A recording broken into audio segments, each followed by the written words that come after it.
Assalamualaikum warahmatullahi wabarakatuh. Perkenalkan, nama saya Anita, NIM 0437916454.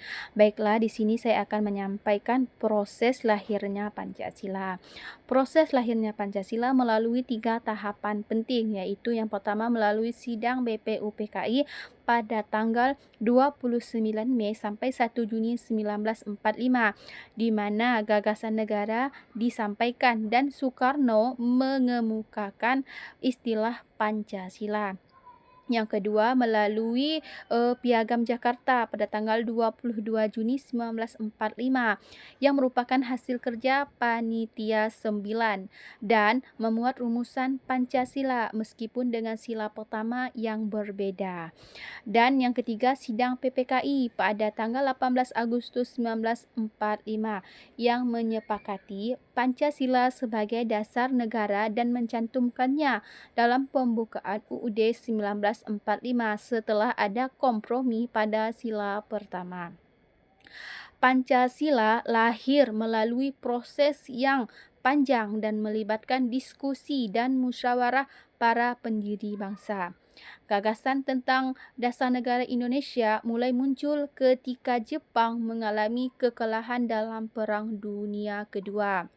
Saat itu, Jepang membentuk Badan Penyelidik Usaha-Usaha Persiapan Kemerdekaan Indonesia atau istilahnya BPUPKI pada tanggal 29 April 1945 setelah menjanjikan kemerdekaan Indonesia.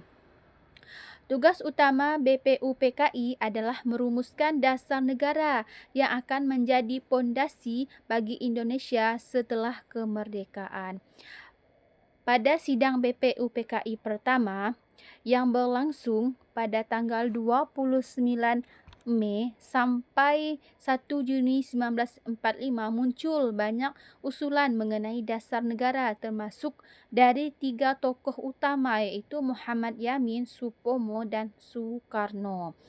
Pancasila lahir pada tanggal 1 Juni 1945 dalam pidato yang bersejarah oleh Soekarno. Inilah mengapa tanggal tersebut kemudian diperingati sebagai hari lahir Pancasila. Selanjutnya, Panitia 9.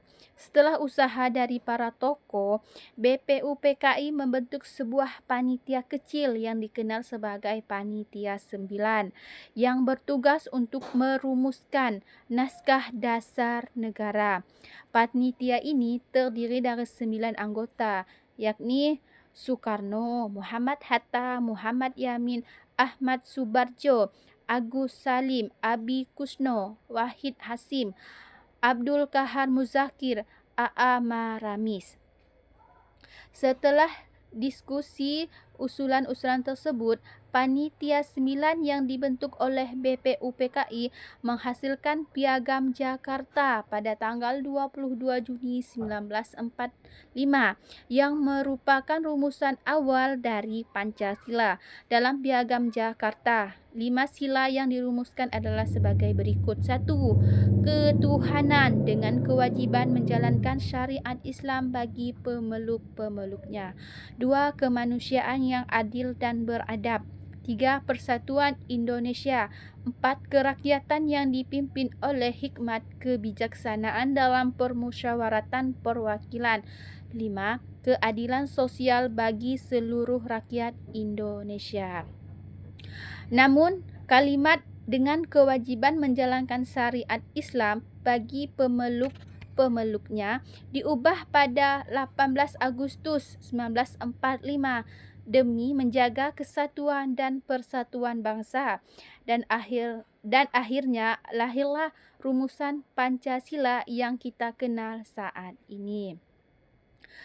Kemudian rumusan Pancasila dalam Undang-Undang 1945 itu pada tanggal 18 Agustus 1945. Setelah perdebatan penyesuaian, Pancasila disahkan dalam sidang Panitia Persiapan Kemerdekaan Indonesia pada tanggal 18 Agustus 1945 dengan rumusan sebagai berikut. 1. Ketuhanan Yang Maha Esa. 2. Kemanusiaan yang adil dan beradab. 3. Persatuan Indonesia. 4. Kerakyatan yang dipimpin oleh hikmat kebijaksanaan dalam permusyawaratan perwakilan. 5. Keadilan sosial bagi seluruh rakyat Indonesia. Rumusan inilah yang menjadi dasar negara Indonesia hingga sekarang. Baiklah, selanjutnya nilai-nilai Pancasila yang tercermin dalam proses lahirnya Pancasila, yaitu yang pertama nilai persatuan yang diwujudkan melalui pengutamaan kepentingan bangsa di atas kepentingan pribadi atau golongan. Kemudian nilai kemanusiaan melalui sikap saling menghormati dan menghargai perbedaan. Nilai kerakyatan yang terwujud dalam musyawarah untuk mencari mufakat. Selain itu, nilai ketuhanan juga terlihat dari adanya pengakuan terhadap spiritualitas dan toleransi beragama, serta nilai keadilan sosial melalui upaya mencapai kemakmuran bersama dan menghindari diskriminasi. Itu merupakan nilai-nilai yang tercermin dalam proses lahirnya Pancasila. Selanjutnya, ada beberapa pelajaran penting yang dapat diambil dari proses lahirnya Pancasila, yaitu yang pertama semangat persatuan dan nasionalismenya, musyawarah dan demokrasi, kemudian toleransi dan menghargai perbedaan, rela berkorban, Pancasila sebagai jati diri bangsa. Kemudian kepemimpinan yang bijaksana. Mungkin itu saja yang dapat saya sampaikan. Semoga dari apa yang saya sampaikan dapat diterima oleh para pendengar. Sekian akhir kata. Assalamualaikum warahmatullahi wabarakatuh.